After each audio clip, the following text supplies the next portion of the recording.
memperkenalkan dulu penyakit-penyakit jantung yang ada selama ini kita kenal itu ada apa saja sih secara garis besarnya gitu, sebelum kita menuju bagaimana kiat untuk membuat kita tetap memiliki jantung sehat di usia purna tugas. Kami sangat menyadari bahwa Bapak Ibu ini sebelumnya mungkin adalah seseorang yang aktif dan mungkin sampai sekarang juga masih aktif berkegiatan, sehingga perlu untuk menjaga kesehatan jantung ini supaya tetap bisa bugar. Karena kita bisa beraktivitas normal seperti sekarang ini, duduk-duduk berkumpul, tertawa, makan tanpa ada keluhan, itu adalah hasil kontribusi sebagian besar dari kerja jantung yang sehat. Gitu. Oke, slide. Nah, kami berdinas di Rumah Sakit Marin Cilandak, sudah jalan tahun ketiga saat ini. Mohon maaf, kami belum sempat berganti pakaian, karena tadi kami baru selesai pelayanan poliklinik di Rumah Sakit Marin Cilandak. Mohon maaf jika kurang nyaman karena terlihat paling berbeda. Harus menggunakan seragam di sana. Ya, slide. Nah, mohon izin Bapak Ibu, ini adalah sekuensial penyakit jantung yang kita kenal selama ini. Jadi penyakit jantung itu tidak hanya melulu penyakit jantung koroner. Taunya kan penyumbatan, pembengkakan jantung, itu yang paling terkenal sekali. Kalau kami datang ke acara-acara talk show atau semacam seminar kesehatan, mesti ditanyakan penyumbatan, penyempitan, pembengkakan. Sebenarnya tidak. Jadi yang dinamakan pembengkakan jantung itu adalah kondisi akhir yang terjadi setelah serangkaian kelainan yang dialami mungkin dari kecil gitu. Jadi di usia baru lahir saja itu seorang anak, seorang bayi itu sudah bisa membawa suatu kelainan jantung yang kita kenal sebagai penyakit jantung bawaan.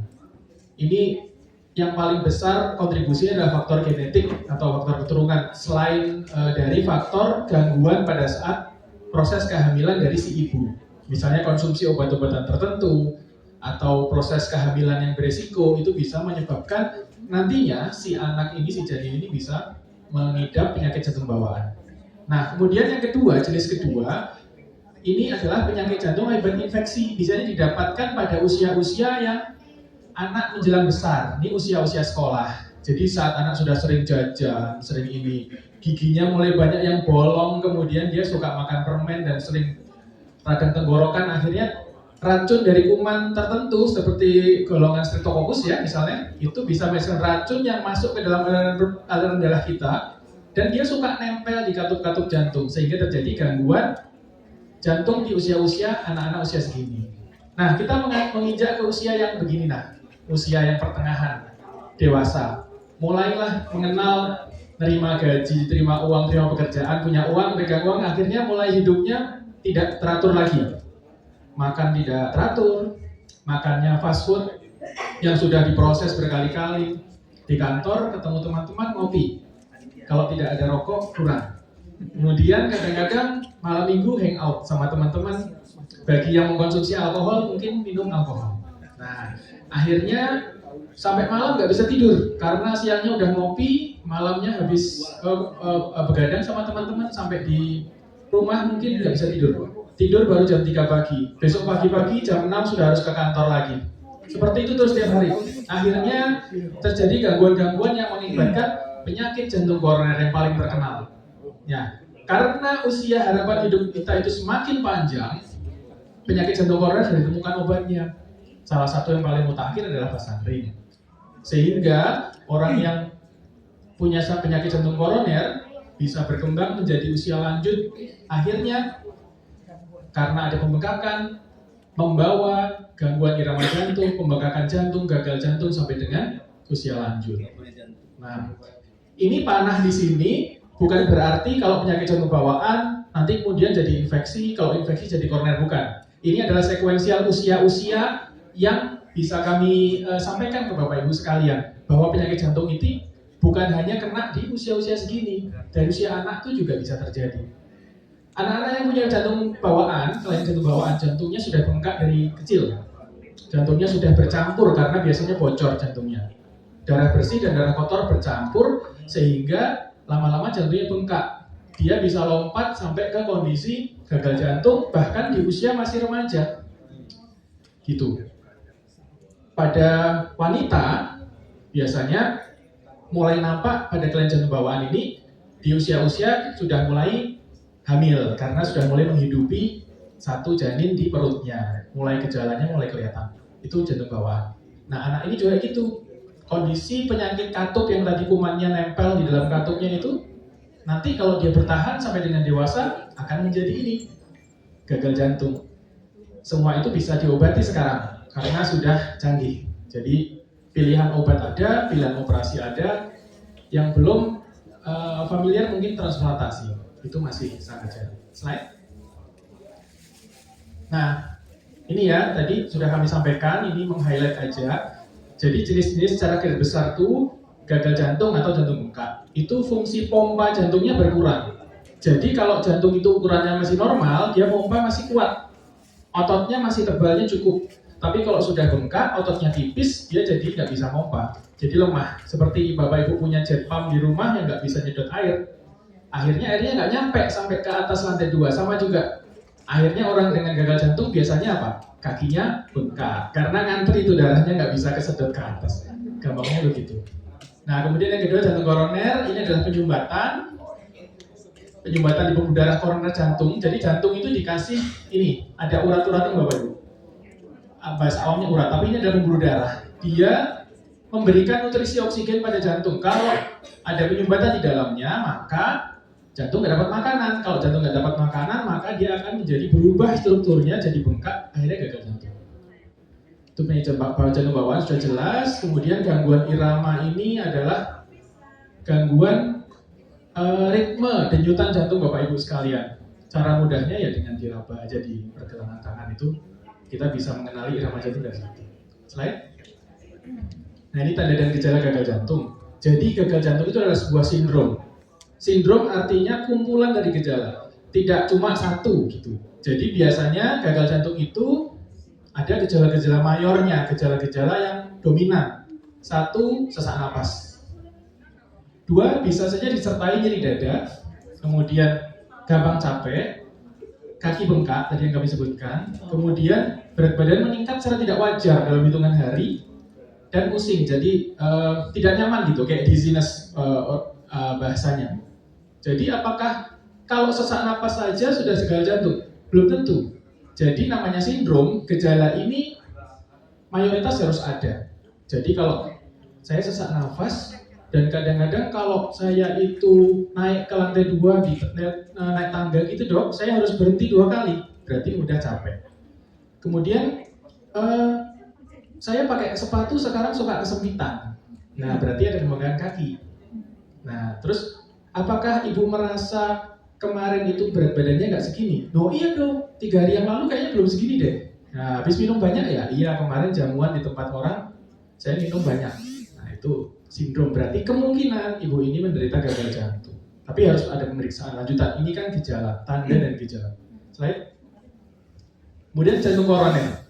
Juga sama, jantung koroner adalah sindrom koroner. Sindrom koroner ada yang sindrom koroner akut yang kita kenal sebagai serangan jantung akut. Ada sindrom. Gimana supaya kesehatan jantung saya jangan memburuk karena setiap hari makan Nebilet.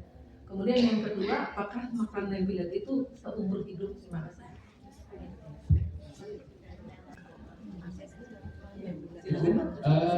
Mohon maaf sebelumnya, indikasi Nebiletnya apa tadi? Gangguan irama? Ya, gangguan irama. Sudah terdiagnosis gangguan irama jantung ya? Ya, setiap bulan saya konsul. Oh ya, jenis irama jantungnya apa Bu kalau boleh tahu? Dangdut. Dangdut. Jadi kenceng dan tidak teratur. Gimana Bu, lebih cepat, terlalu cepat ya? Lebih cepat, ya. Oh, berarti jazz. Agak sulit membayangkan Bu, tapi pada prinsipnya Nebilet itu adalah jenis obat aritmia, obat jantung golongan aritmia yang relatif baru ya, bagus. Jadi dan minim efek samping biasanya. Makanya itu sebenarnya sih aman-aman aja Bu, asalkan dalam pengawasan dan observasi dokter. Gitu. Tentunya kan sudah diperiksa macam-macam ya, kayak Holter apa segala macam sudah ya. Dokter Tike tuh saya nggak tahu apa yang diperiksa. Oh iya. Dokter jantungnya dokter Tike. Tidak ada masalah. Jadi intinya adalah selama itu ibu konsumsi dengan pengawasan dokter dan ada pemeriksaan rutin yang dilakukan, itu aman-aman aja. Makasih. Iya. Baik, selanjutnya. Yang saya mau tanya ini hasil apa Pak, cek bulanan saya di ring 4 saya itu sudah mulai penyempitan 80% dok. Lalu saya udah di CT scan, hasilnya makanya kelihatan 80, 70 sekitar segitu di tiga ringnya. Terus saya disuruh treadmill. Alhamdulillah hasil treadmill saya bagus. Yang saya mau tanya, kira-kira apa yang harus saya lakukan? Dan ada 50% itu kan sudah kritis harusnya tuh. Tapi kenapa hasil treatment saya bagus? Terus apa yang harus saya lakukan? Dan saya harus diskusikan dengan dokter jantung. Sebenarnya dokter jantung mengatakan, oh, Bapak sehat, nanti kita lihat perkembangannya. Itu kan cuma gitu aja. Makasih dok. Digambarkan lebih gampang. Ya. Ini ya. Jadi jantung itu ini ada pembuluh darah yang di depan, ada yang di sebelah kanan sini, sama sebelah kiri belakang di sini. Nah, bagusnya ini bisa ngeluarin cabang-cabang kecil di sini. Cabang-cabang kecil ini bisa dirangsang untuk tumbuh dengan olahraga. Jadi kalau di sini ini ada penyempitan Pak, secara naluriah kalau kita latih jantung kita dengan terukur dan teratur, dia akan tumbuh di sini. Ada cabangnya di sini. Di sini akan tumbuh lagi. Mungkin yang Bapak tadi sampaikan treatmentnya normal, berarti ini sistem cabangan akar-akar ini udah sangat banyak. Namanya sistem kolateral. Kalau seandainya depan jalan Cikini Raya ini ada penggalian, pasti jalan-jalan kali pasir ini akan macet kan Pak? Semuanya akan lewat situ. Coba kalau jalan kecilnya ada banyak, ini penggalian di depan ini nggak akan berarti. Karena semua orang bisa lewat jalan-jalan tikus. Sama juga dengan jantung kita. Jadi tadi Bapak alami ada penyempitan 80% di dalam ring, itu namanya ISR, Instant Restenosis. Itu kami pastikan, jangan-jangan dulu mungkin pola makan belum diatur. Waktu awal-awal habis pasang ring, mungkin karena masih awam ya Pak, mohon maaf ya, saya bukannya ngejudge ya Pak. Biasanya mungkin LDL-nya masih cukup tinggi, mungkin masih terpapar asap rokok, bukan rokok sendiri, rokok teman mungkin. Terus kemudian kurang olahraga, mungkin dulunya. Nah sekarang Bapak mulai sadar, akhirnya terjadi bagus. Betul tadi yang disampaikan kardiolog dari Bapak itu, kita lihat dulu aja Pak, betul. Jadi sepanjang Bapak masih tidak ada keluhan yang berarti sehari-hari, tidak pernah ada serangan ulang, tidak ada opname berulang di rumah sakit, itu kita observasikan tiap bulan Bapak kontrol masih. 6 bulan sekali nanti treatment. Treatment itu akan menentukan. Sekarang sudah canggih, ada pemeriksaan nuklir namanya perfusion scanning. Myocardial perfusion scanning, namanya MPS. Jadi itu dengan zat nuklir tertentu, biasanya tenectium, disuntikkan ke dalam tubuh kita. Nanti jantung ini akan menyala. Ketika Bapak dipacu jantungnya, jantung ini akan menyala. Kok ini masih menyala merah bagus, berarti meskipun ada sumbatan 80%, jantung ini masih sejahtera oksigennya. Jadi nggak usah diring lagi. Nanti malah nggak bagus. Gitu. Kira-kira demikian. Ya, nuklir tadi bisa nggak harus buat jantung, buat yang lain bisa nggak? Iya, tapi umumnya dalam konteks ini jantung. Oh Iya. Menderita hipertensi sejak tahun 2009. Kemudian 3 tahun yang lalu saya juga menderita diabetes. Apakah nanti penyakit-penyakit yang saya derita itu akan mengarah ke gagal jantung? Karena pernah saya dirawat itu tahun 2025 itu hipertensi saya sampai 200, sampai di bawahnya 105. Jadi yang saya khawatirkan seperti tadi juga di tensi di MCUS itu 159/93. Jadi mohon sarannya seperti apa? Jangan sampai nanti saya beralih ke gagal jantung seperti itu. Terima kasih. Bagus pertanyaannya ya, ini tentang awareness ya, berarti ya kewaspadaan pada orang-orang yang punya faktor risiko. Jadi harus dibedakan Bu, faktor risiko itu belum tentu menjadi penyakit. Jadi hipertensi, diabetes, rokok, kolesterol segala macam itu adalah faktor-faktor risiko untuk gangguan jantung. Belum tentu orang yang punya faktor risiko ini menjadi gagal jantung, belum tentu. Gitu. Makanya ada banyak orang yang dengan bangganya bilang, itu kakek saya merokok sampai tua juga sehat. Ya itu nggak apa-apa. Mungkin secara genetik tidak ada gen untuk pemicu gagal jantung. Nah, tapi dengan punya faktor risiko, betul Ibu harus waspada.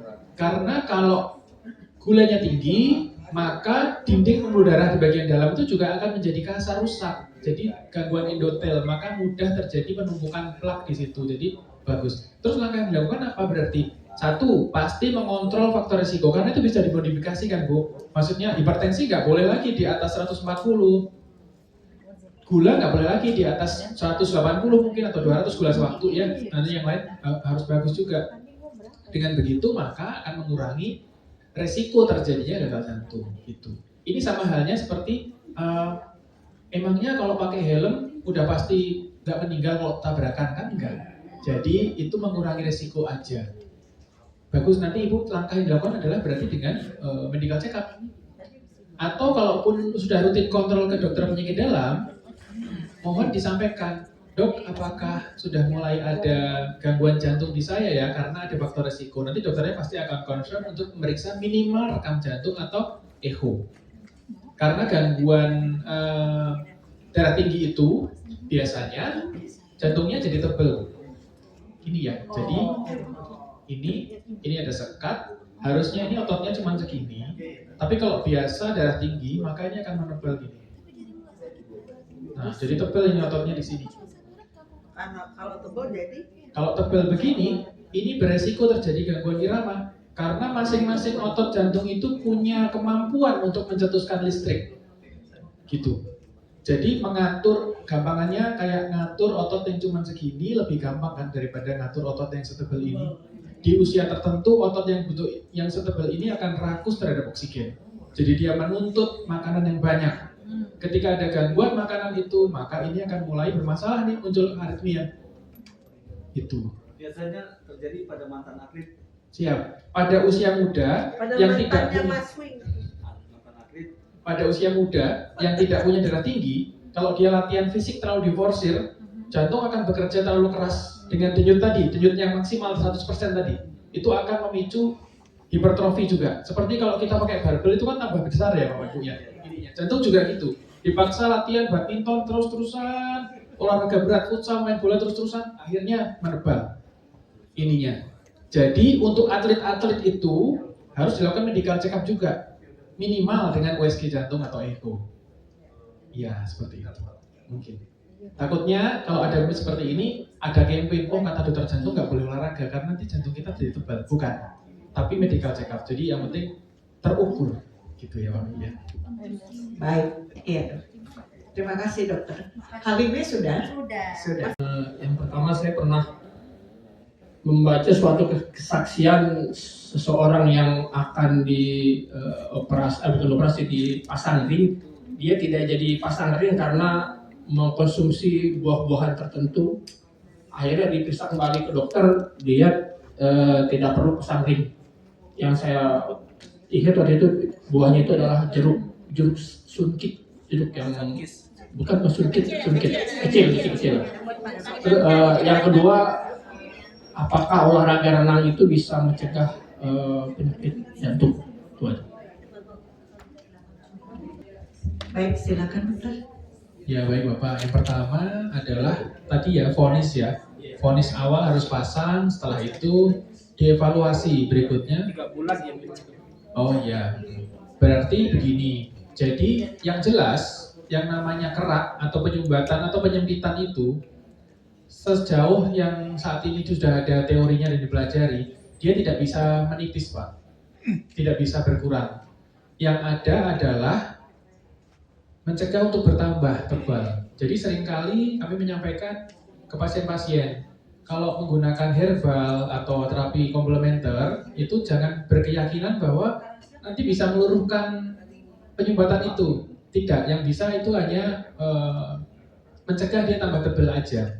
Jadi nanti gambarnya kan terus rontok semua gitu ya, kalau iklan-iklan itu ya, rontok hancur seperti debu terus habis itu hilang gitu. Tidak ada yang seperti itu sejauh ini. Bahkan obat-obat medis saja itu hanya bisa membuat permukaannya stabil. Contoh golongan obat kolesterol ya kayak statin itu, selain menurunkan kolesterol kita, dia juga membuat plak sumbatan itu jadi lebih kencang dindingnya, jadi nggak mudah pecah. Gitu. Nah tadi pada kasus tadi 3 bulan pasti mungkin awalnya terjadi retensi penolakan. Bapak pasang ring ya? Ah enggak dong, saya mau coba obat yang lain dulu. Nah mungkin begitu. Dalam proses 3 bulan ini menurut logika saja Pak ya mungkin ya. Dia melakukan konsumsi itu dan merubah pola hidupnya mungkin. Makannya jadi lebih bagus, banyak buah, banyak serat, dan mungkin olahraga. Dan setelah itu mungkin muncul kolateral banyak. Nah akhirnya jadi sangat signifikan membaiknya. Tapi sumbatannya itu masih ada pasti.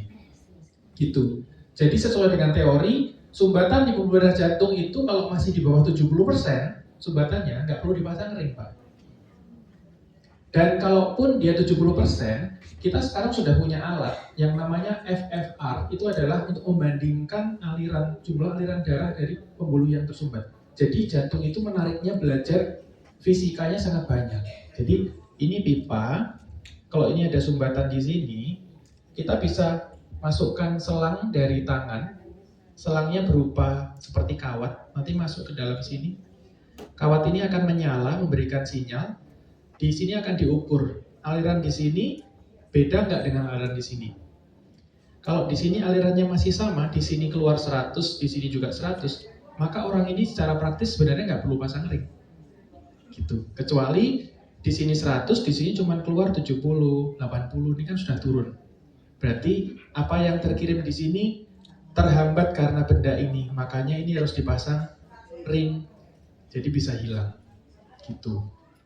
Jadi itu sebenarnya. Jadi bisa kita lakukan pemeriksaan dengan ini. Mungkin setelah pasien teman Bapak tadi, setelah dilakukan FFR, ternyata nggak ada gangguan, jadi nggak usah dipasang dulu. Banyak kolateralnya gitu. Buah-buahan itu ya?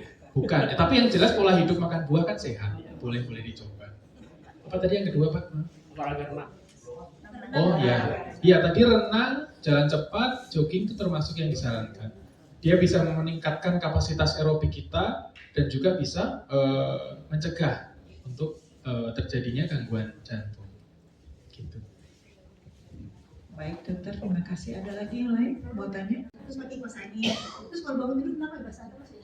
Beda. Itu termasuk ini nggak ya? Jantung Pak nggak gitu. Soalnya kan IKG-nya bagus katanya. Nah, terus turunan saya kan bapak saya, kakak saya 5 orang kemudian jantung. Kira-kira ada pengaruh nggak kayak gitu dari Pak? Tekan jantung orang itu basah. Setiap bangun tidur masih basah siang pun kalau tidur yang malam tuh selalu basah. Ini baru aja dulu sih nggak gitu. Saya udah susah berkeringat ya, kok sekarang jadi sering berkeringat tuh tidak ada masih dok. Orang yang metabolisme jantungnya itu turun, kacau gitu ya. Itu adalah sinyal bahwa tubuh sebenarnya metabolismenya kurang optimal, kekurangan oksigen gitu ya. Nah gitu, jadi direspon dengan berkeringat. Makanya dulu kan banyak kan mitos-mitos yang bilang kalau telapak kakinya basah itu berarti jantung lemah kan gitu ya. Itu adalah sebenarnya tangannya basah gitu ya. Itu sebenarnya adalah proses tadi itu. Karena metabolisme yang tidak wajar, karena jantungnya kurang pompanya gitu, mudah berkeringat. Nah kami kan tidak bisa menilai ya dari sekedar cerita ibu tadi. Yang jelas yang bisa kami tangkap adalah secara genetik ada bakatan gangguan jantung gitu. Jadi nggak ada salahnya kalau ibu melakukan screening. EKG normal aman. Normal amat, masih banyak metode lagi. Minimal treadmill ibu. Treadmill. Kalau tidak ada masalah di lutut ya, treadmill itu adalah metode yang paling gampang sekali untuk menentukan ini bermasalah atau tidak. Gitu. Minimal treadmill. Treadmill nanti ada ininya bu, ada tahapnya, kuat tahap 1, 2, 3. Jadi ada stage-nya. Jadi nanti yang penting mencapai nadi yang ditargetkan. Nanti ada dipandu sama petugasnya. Tidak ada patokan, ibu harus 8 menit, enggak, sekuatnya aja. Misalnya kan begitu mulai udah nggak kuat, nanti kan ternyata meninggal jantung. Nah itu dia. Mulai apaan? Mulai start treatment itu dia udah nggak sanggup, terus suruh ulang lagi, terus dia nggak mau lagi ya udah. Nah untuk itu kan tadi sudah kami sampaikan, treadmill itu adalah cara paling mudah untuk seorang dokter jantung mengetahui ini toleransi aktivitasnya seberapa sih gitu. Tapi batas minimal orang yang nggak pernah olahraga sekalipun dengan metode tes treadmill jantung itu biasanya bisa lewat 6 menit. Itu orang yang sangat nggak terlatih. Itu bisa lewat 6 menit. treadmill ya? Jadi kalau hanya cuma 2 menit atau 3 menit itu masih fase warm up, masih pemanasan. Kalau itu aja sudah ngos-ngosan sekali dan ada gangguan irama, biasanya memang kita stop. Berarti memang ada gangguan gitu. Pak Dokter dan Ibu Eka, saya kayaknya satu-satu nih, saya mau nanya ke Pak Dokter dan ke Eka. Jadi yang pertama adalah saya kalau jalan cepat, jalan dok, tapi cepat atau nanjak sedikit, itu sakit tenggorokan saya sini. Tenggorokan. Iya, kayak nggak bisa, mungkin nggak nyampe oksigennya ya kali ya. Itu setiap kali begitu. Tapi emang jarang sih saya jalan cepat begitu. Cuma setiap kali saya jalan, khususnya kalau pas lagi di alam terbuka gitu, tapi saya suka maksa dok. Sakit dan apa ya, di sini sampai ke sini gitu. Nah, itu menurut dokter, saya apakah harus periksa jantungnya atau bagaimana? Gitu dok. Nah, yang kedua masalah BPJS. Suami saya sudah pasang ring 3, alhamdulillah semua pakai BPJS. Dan ini udah setahun setelah terakhir pasang ring yang 3. Terus kita kontrol ke poli jantung, emang alhamdulillah tidak ada keluhan. Terus dokternya bilang, udah Pak silahkan mau pergi kemana-mana bebas. Nanti kembali lagi ke saya 15 tahun. Hah? 15 tahun lama banget, saya pikir gitu kan. Terus saya bilang, ini kembali lagi ke Paskes pertama. Kita kan ke puskesmas ya Bu, di Kelapa Gading. Terus sana, jadi setiap bulan emang minum obat ya, sangunya obat sebulan. Itu banyak sekali obatnya, saya nggak, kalau ditanya saya nggak hafal. Terus jadi setiap bulan kita ke puskesmas untuk mengambil obat, dikasih rujukan untuk ke apotik. Nah, cuman kadang ada obat-obat yang tidak di cover tapi tidak tersedia. Ya emang sih kalau emang ada di apotek lain kita beli. Cuma maksud saya gini dok, yang saya tanyakan, kok sampai 15 tahun ya saya harus balik lagi kontrol gitu loh. Kenapa nggak setiap bulan atau 6 bulan sekali gitu loh. Kebetulan beberapa kali kena serangan dok. Jadi suami saya ada asam lambung, emahnya juga udah parah. Itu dulu juga karena kenapa periksa ke jantung karena asam lambung. Karena kan kayaknya tipis ya dok ya, gejalanya gitu. Itu tapi dia tidak berkeringat, tidak deg-degan, tidak. Dia hanya kayak asam lambung. Udah guling-guling, tapi suami saya udah kasih tahu. Nanti kalau saya kenapa-kenapa nih obatnya ada di sini. Jadi begitu dia begitu, saya langsung kasih obatnya. Udah kamu pergi, kita di rumah tuh dia di kamar sendiri, dia ini. Kita 30 menit, dia udah, alhamdulillah udah nggak apa-apa. Apakah seperti itu kita juga harus balik lagi ke dokter jantung atau bagaimana? Terima kasih Ibu Eka dan dokter. Assalamualaikum warahmatullahi wabarakatuh. Silakan.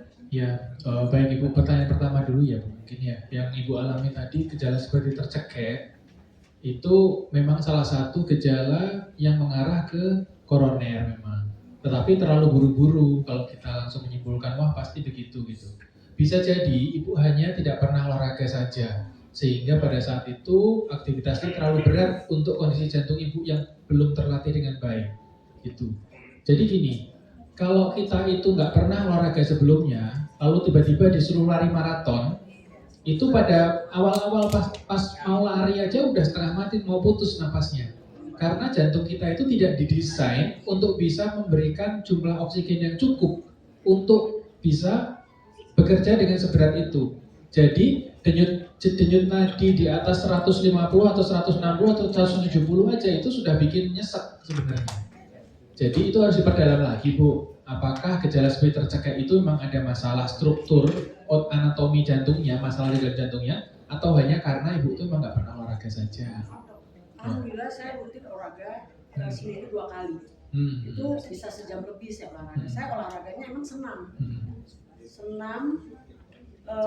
tai chi, senam pernafasan, senam jantung.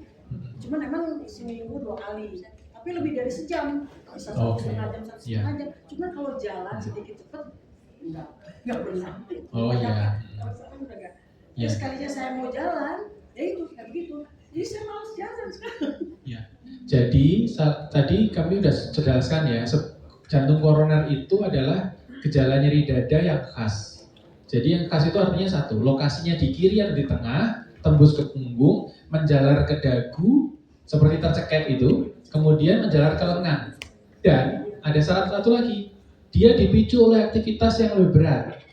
Terus kemudian syarat lagi adalah dia hilang dengan istirahat. Jadi kalau itu terpenuhi, berarti udah waktunya untuk check up ke jantung gitu.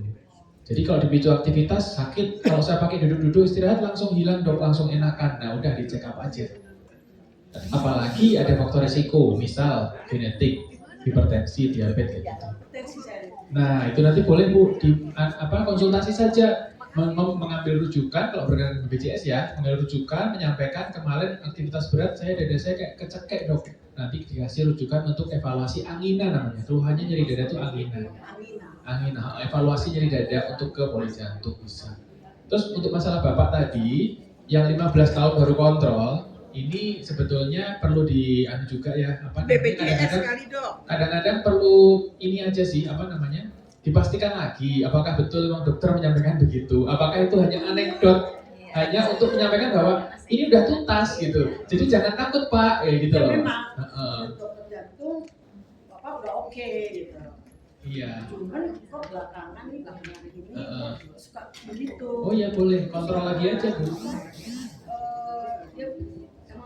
Jadi dia obatnya selain obat jantung sama asam lambung itu loh.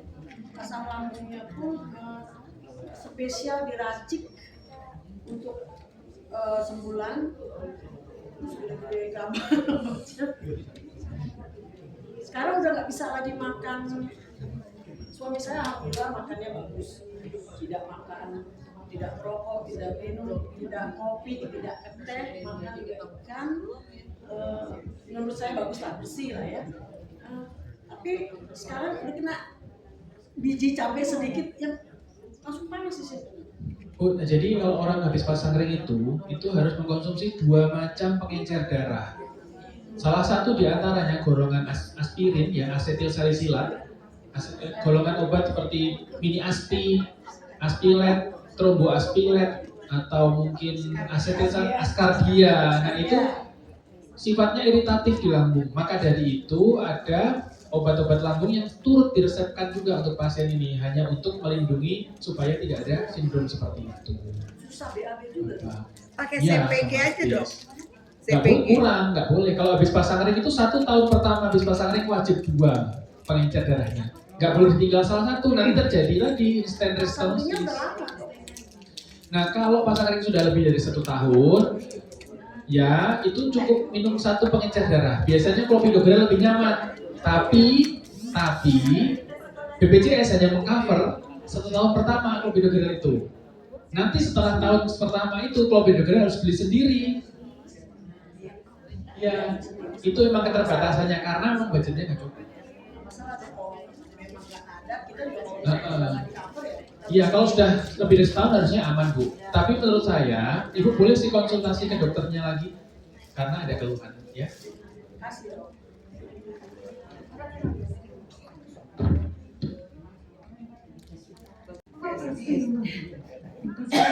Terima kasih. Jadi untuk pertanyaannya tentang BPJS. Pertanyaan jadi gini, saat ini berobatnya di mana ya? Di puskesmas atau masuk ke rumah sakit lagi? Maskes pertama di puskesmas Kelapa Gading. Dulu waktu pertama kali mau periksa jantung, sebenarnya saya swasta dulu, karena saudara. Sekarang saat ini berobatnya di mana? Di puskesmas aja. Ini pasang ringnya di rumah sakit jantung. Baik. Jadi kenapa dibilang 15 tahun? Nah tadi sama dengan dokter Vesna. Biasanya dokter itu membuat kita rasa nyaman. Udah pokoknya untuk step ini Anda udah sehat, mungkin maksudnya itu. Bukan gara-gara BPJS bayar 15 tahun. Bukan, jadi artinya ya kalau jantung Oke. itu ada step-stepnya ya dok ya. Nanti ada begini. Setelah dikatakan sehat, Anda balik ke puskesmas. Di puskesmas itu prinsipnya kontrol, rutin kan, ngambil obat yang setiap tahun, setiap bulan obat kronik. Nah, ada baiknya minta maaf tolong sama dokter puskesmasnya itu untuk kontrol di step yang lebih tinggi. Kalau misalnya tanya dokter bilang kan ada masalah lambungnya, DM-nya, tensinya, nah itu kontrol sekali, ada rujukan sekali, dan 3 bulan. Rujukan sebulan, nah itu oke, Anda dibalikan lagi. Nah itu namanya boleh dok, tapi hanya mengkontrol saja. Ketika ada masalah, maka Anda minta rujukan 3 bulan. Jadi saran saya, kalau tadi obat nggak ada dan sebagainya, nggak mungkin juga kan obat itu nggak dievaluasi, dokter pasti dievaluasi. Ada baiknya besok minta ke puskesmas, kontrol 1 kali atau 1 bulan ke rumah sakit di atasnya. Jadi kalau Kelapa Gading kemana ya? Waktu itu dari Kelapa Gading ke Evasari dulu. Evasari cuma sekarang ganti nama saya lupa. Nah ya pokoknya di situ. Jadi ke rumah sakit, sampai rumah sakit kontrol kondisi oke, dibalikan lagi ke puskesmas biasanya. Tapi kalau ada tanda-tanda selama mati, maka ketika di rumah sakit itu Anda balik minta rujukan 3 bulan untuk follow up kondisi terakhir. Itu yang saya sarankan. Jadi kalau mengenai obat benar, obat-obat tertentu itu ada restriksinya. Jadi nggak bisa semua dikasih, itu namanya restriksi. Jadi nggak bisa dikasih karena teman-teman harus tahu kalau BPJS itu bayarnya itu tidak seperti kita membayar asuransi biasa. Dia ada tarifnya tertentu yang mengcovernya gratis. Jadi untuk kasus Pak Asti suaminya, saran saya minta rujukan dari puskesmas 1 kali kontrol ke rumah sakit, kontrol kembali, kalau udah oke tetap ke rumah sakit. Mungkin ada rekomendasi dari dokternya apa yang mesti ditambah obatnya. Jika ada sesuatu yang perlu lebih lanjut, minta tolong balik lagi ke puskesmas, minta rujukan 3 bulan, berobatnya ke rumah sakit, jangan ke puskesmas saja. Mungkin itu Bu Reri, selamat. Makasih, sampai ketemu. Dokter Trisna, saya kan dinyatakan pembengkakan jantung semenjak saya kena tiroid, hipotiroid. Dan sekarang saya tuh minum obatnya, kata endokrin saya sudah bagus tiroidnya. Tapi kalau jantungnya masih berlangsung, obatannya sekarang saya minum pengencer darah, bisoprolol dengan andalat ya dok, andalat. Dan cuma sekarang ini kadang-kadang ya dok, tiba-tiba kaki memar, kadang-kadang tangan memar gitu dok. Itu kenapa itu dok? Saya pernah nanya, tiba-tiba kemarnya udah lama. Tapi kata saya tanya sama dokter endokrin, coba itu tanya sama dokter jantung, obatnya yang wajib aja, jangan yang sunat, yang dikasih katanya gitu.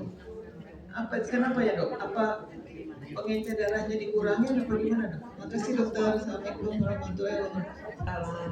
Waalaikumsalam ya. Ibu, jadi ini ya kekurangan dari jantung manusia itu, kekurangannya adalah dia paling tidak bisa mengalami meregenerasi. Jadi kalaupun terjadi regenerasi, jaringan yang muncul baru itu adalah jaringan parut, keras, terus tidak elastis gitu. Jadi ketika ibu ada gangguan tiroid itu adalah hormon yang juga sangat erat sekali kaitannya dengan jantung ya. Kalau ada gangguan tiroid, maka metabolisme zat-zat dalam tubuh kita yang begitu rumit itu akan menjadi sedemikian rupa sehingga pada pasien tiroid itu sering terjadi 1, jantung koroner, lebih mudah terjadi penyumbatan. 2, terjadi gangguan katup. 3, terjadi pembengkakan tadi pada akhirnya. Itu. Nah, sayangnya, kalaupun tiroidnya udah terlanjur diobatin, kalau tiroidnya udah normal sekalipun, kalau sudah terlanjur terjadi gangguan irama, ini biasanya menetap. Nggak bisa hilang karena struktur jantungnya udah terlanjur bengkak, Bu.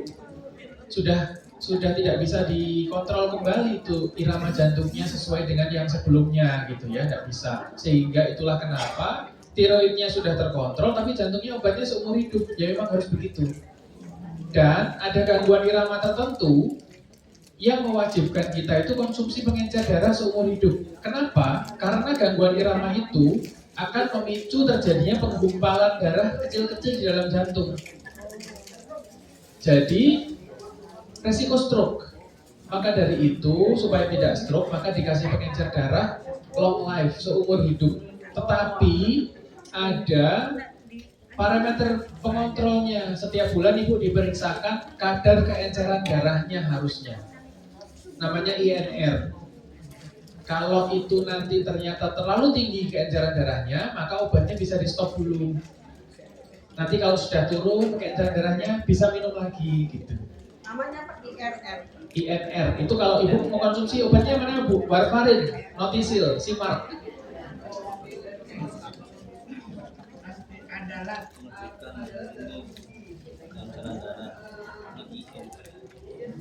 Aspilet.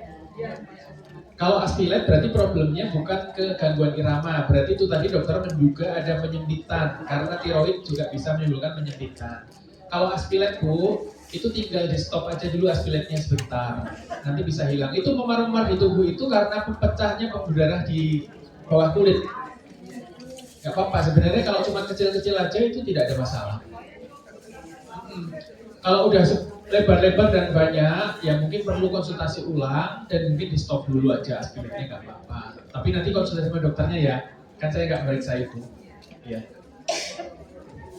Baik, ada lagi yang lain, tinggal satu aja pertanyaannya. Habis dirawat di rumah sakit karena diabetes saya tinggi, terus tensi saya tinggi.